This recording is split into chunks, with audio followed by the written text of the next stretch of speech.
यसाया बाब 21। दश्ते दरिया की बाबत बारे नबूवत। जिस तरह जनूबी गिरबाद ज़ोर से चला आता है, उसी तरह वो दश्त से और मुहीब सरजमीन से नज़दीक आ रहा है। एक हौलनाक रोया मुझे नजर आई।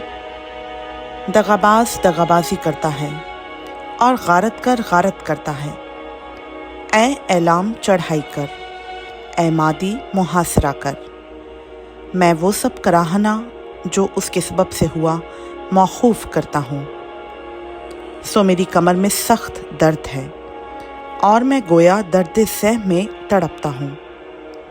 मैं ऐसा हिरासा हूँ कि सुन नहीं सकता। मैं ऐसा परेशान हूँ कि देख नहीं सकता। मेरा दिल धड़कता है और हौल यकायक मुझ पर गालिब आ गया।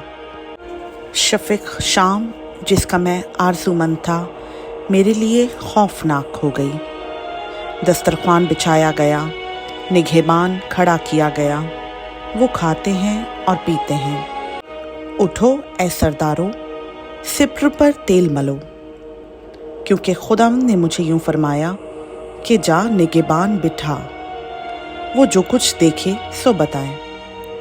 उसने सवार देखे जो दो दो आते थे और गधों और ऊँटों पर सवार, और उसने बड़े गौर से सुना।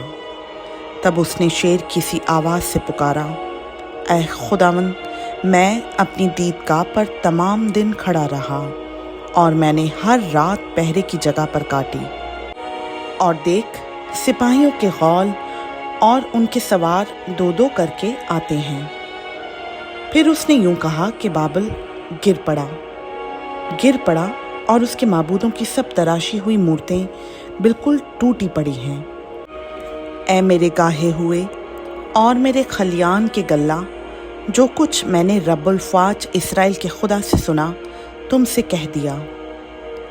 दूमा की बाबत बारे नबूवत। किसी ने मुझको शईर से पुकारा कि ऐ निगहबान, रात की क्या खबर है? ऐ निगहबान, रात की क्या खबर है? निगहबान ने कहा, सुबह होती है और रात भी। अगर तुम पूछना चाहते हो तो पूछो, तुम फिर आना। अरब की बाबत बारे नबूवत। ऐ दिदानियों के काफिलों, तुम अरब के जंगल में रात काटोगे। वो प्यासे के पास पानी लाए। तैमा की सरजमीन के बाशिंदे रोटी लेकर भागने वाले से मिलने को निकले, क्योंकि वो तलवारों के सामने से, नंगी तलवार से और खींची हुई कमान से और जंग की शिद्दत से भागे हैं।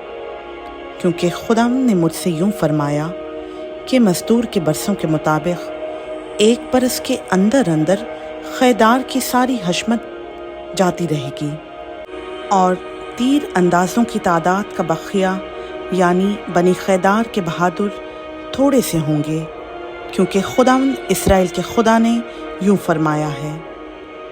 खुदावंद का पाक कलाम का पढ़ा, सुना, समझा और कबूल किया जाना हम सबों के लिए बाइस बरकत हो। आमीन।